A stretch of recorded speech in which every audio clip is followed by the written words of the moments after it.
আব্বা আমি তোমার উপর রাগ করছি। কে বাবা, আমি আবার কি করলাম? তোমার বিয়ে আমার দাওয়াত দেয় না কি জানি গিয়া। বান্দির বাচ্চা কি কয়? আমার বিয়ার পরে তুই হইছা, তোর কি করে দাও তুমি? তুমি কেমন বাপ? আমি হওয়ার পরে তুমি বিয়াটা করার না কে? এই মাথা নষ্ট করা বাদে হেন থেকে বাচ্চা যা।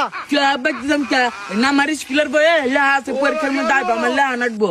ভাই তোমার পোলা কি এটা পাগল নাকি? হ্যাঁ নাকি উল্টা উল্টা কথা কওয়া শুরু করছে। আমি পাগল না, আমি কচু কথা হচ্ছে যে আমার মাথায় একটু সমস্যা। যদি ঘরে হইতাম তাহলে একটু সমস্যা থাকতো না। কি কয় ভাই, তোমার পোলা কচু খাতে হয়েছে মানে বুঝলাম না। আরে এই বান্দির বাচ্চার মাথা নষ্ট হয়ে গেছে গা, উল্টা পাল্টা কথা কইতেছে। এই বান্দির বাচ্চা বাচ্চা যা। বাচ্চা যাম কে? আর আমার মাথায় সমস্যা হলে আমি কত করতেছি কিবা করে। বাবা এই গরমে এবি ভাল লাগতেছে না, তুমি আর মাথাটা গরম করো না।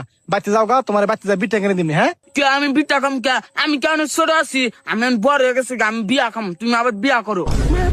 এই ভাই আল্লাহ কি বাইসা বাইসা তোমার এই পাগল পোলাই দিছে, তুমি আলাদা পোলা হান নেহার না। এই পোলা নিয়ে তো তোমার কোন মান সম্মান থাকবো না। হে বেটা আঙ্গ আবার একটা পোলাহান কিবা করে নিব? আঙ্গ মা হে কবে বাড়ি গেছে গা? কি কয় ভাই, তোমার বউ আবার কবে বাড়িয়ে গেল? তুমি তো আমার আগে কিছু কইলা না। আর ভাই তুমি এই বউ সারা একলা নাকি একা থাকো? বুঝাই বেটা এটাও জানে না। আঙ্গ আব্বা প্রতিদিন হ্যান্ডেল মারে।